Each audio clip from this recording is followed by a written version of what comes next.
Olá pessoal, aqui é o Velgas. Hoje é dia 21 de março de 2026, 6 horas, horário de Brasília.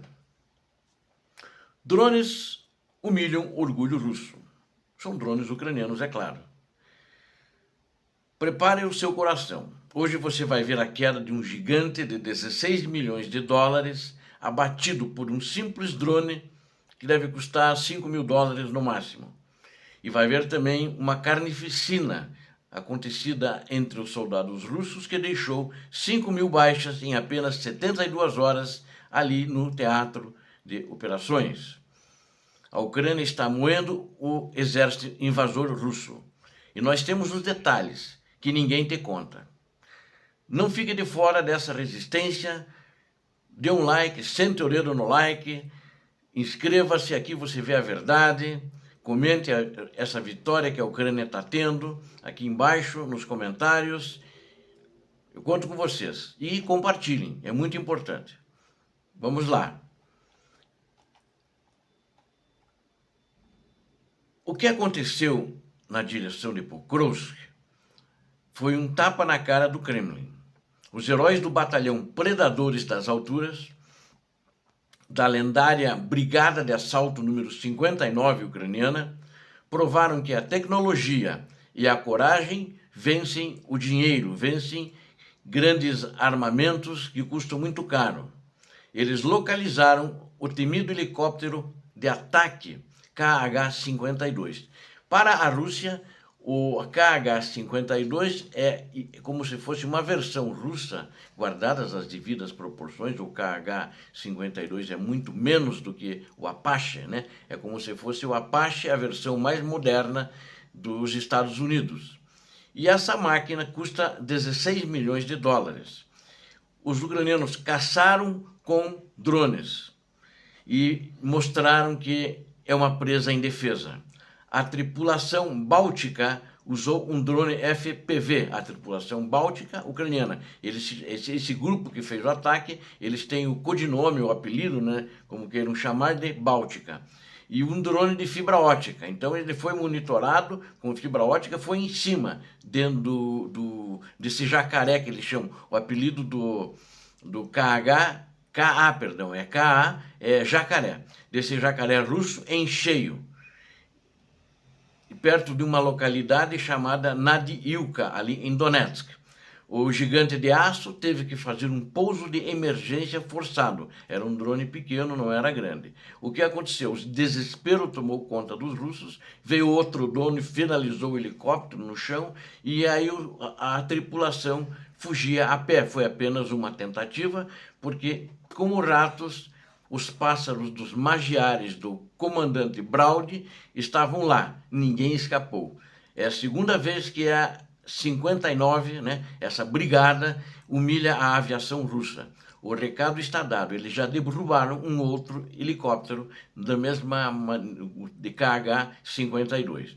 Se voar sobre o solo ucraniano, vai virar sucata, segundo disseram os combatentes dessa brigada ucraniana. Na realidade, foi um ataque cirúrgico que cegou o invasor.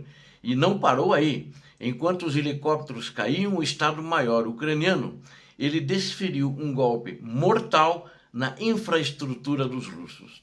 Na calada da noite, as forças de defesa atingiram uma fábrica número 123, eu relatei essa fábrica para vocês, se eu não me engano, ela fica em Staraya Russa, na região de Lugansk, né?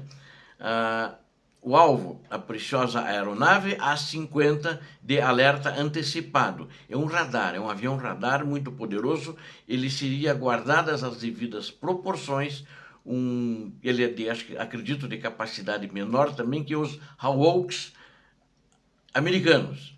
É um avião caro, é um avião que custa entre 400 milhões de dólares a 500 milhões de dólares, né? Ele é o cérebro da aviação russa, ele está justamente para coordenar ataques, coordenar defesas aéreas, porque é um radar de longo alcance e de alta altitude também.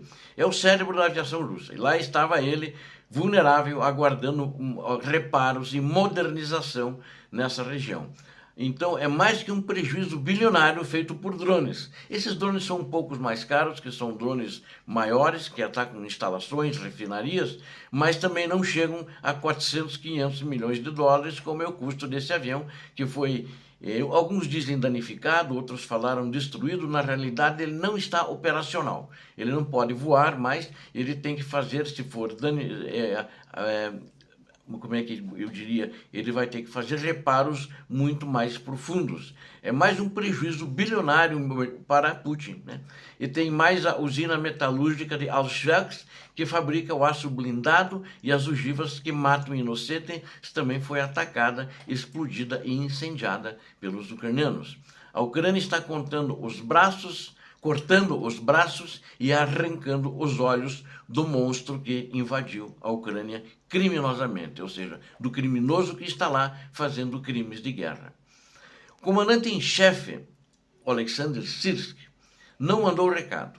E, aliás, na minha avaliação, ele tem sido um comandante muito competente em segurar esse avanço russo e contra-atacar, recuperar territórios. Aliás, esses últimos contra-ofensivas ali no sul, era ele mesmo que estava comandando ali as tropas ucranianas que chegaram para fazer esse trabalho. Bom, mas ele não mandou recado. O solo ucraniano está bebendo o sangue dos invasores. Essa é uma afirmação minha. Com a mudança do tempo, a Rússia achou que poderia esmagar as linhas de frente, mas encontrou uma muralha de aço. Em apenas 3 dias, segundo o general Sirski, que relatou lá da linha de frente, quase 5.000 ocupantes foram neutralizados. São mais de 200 combates brutais por dia, disse Sirski. Ele foi para a linha de frente na zona operacional sul, para garantir que cada unidade tenha drones e munição de sobra, e comandou a operação, coordenando todas as unidades. A ordem é clara, respostas assimétricas, segundo ele. A Rússia manda massa humana, a Ucrânia responde com inteligência e fogo letal. Na minha avaliação, é isso que está acontecendo. Acredito que vocês também pensam assim. A Ucrânia está recuperando posições que os russos acharam que eram dela, já que a Rússia achava que não seriam reconquistados. E enquanto os soldados morrem, o Kremlin tenta negociatas sujas. Então, o Kremlin está fazendo uma diplomacia de ratos e chantagem nuclear. A Rússia teve a audácia, na minha opinião, de oferecer uma negociata aos Estados Unidos da América. Coisa de rato. O fim do compartilhamento de inteligência com o Irã, começaram a guerra agora, não faz nem um mês, e eles estão compartilhando, né? E eles mandaram um recado para Donald Trump, através da diplomacia. Com o Irã, eles disseram o seguinte: nós vamos deixar de compartilhar inteligência com o Irã se vocês abandonarem a Ucrânia e não compartilharem mais inteligência com eles. Esse é o cúmulo do desespero. Eles sabem que a inteligência ocidental está destruindo seus planos. É uma coisa muito grave. E eles estão desesperados por informações sobre os Estados Unidos também. A Rússia está usando isso como moeda de troca barata, felizmente, e estão fornecendo a informação que eles estão procurando para os iranianos. Felizmente, os americanos não caíram no blefe. A verdade é que a Rússia está isolada, negociando com terroristas porque não consegue vencer no campo de batalha. Mas, ora, eles também são terroristas. Terroristas têm afinidade com terroristas. Os que apoiam a Rússia, se você for ver, ou os outros países, são dirigentes criminosos. Não tem ninguém de bem que não apoie a Rússia. E quero falar agora uma coisa hedionda que está acontecendo na Rússia, na parte ocupada da Ucrânia, um crime que os russos fazem contra os jovens. É escravidão militar. Para fechar com indignação, né, esse trabalho que estou apresentando para vocês, vejam o nível de nefastidade das forças do mal. Isso são forças do mal. Nos territórios ocupados, essas forças do mal russas estão transformando escolas em centros de recrutamento forçado. Então, eles dizem o seguinte: se um estudante ucraniano reprovar numa prova, a oferta deles é cruel, eles chamam de oferta isso, né? Ou vai para a frente de batalha como operador de drone, ou é expulso da escola e é jogado na infantaria como bucha de canhão. É uma violação nojenta, porca, imunda da Convenção de Genebra. Eles estão tentando forçar filhos da Ucrânia a lutarem contra seus próprios pais, ou seja, contra o seu próprio país. É contra esse tipo de maldade absoluta que a Ucrânia luta todos os dias, desse país demoníaco. A máscara caiu. A gente pode concluir isso, né, vendo esse artigo e mesmo outros que eu tenho apresentado, né, que eu tenho feito. A Rússia não tem mais honra, apenas desespero e táticas de terrorismo. São terroristas. De drones derrubando helicóptero, de elite a generais corruptos chantageando potências. E o fim deste império de lama está sendo escrito com o sangue de quem ousou invadir uma terra soberana e o sangue dos que estão defendendo. A Ucrânia resiste, a Ucrânia ataca, a Ucrânia vencerá.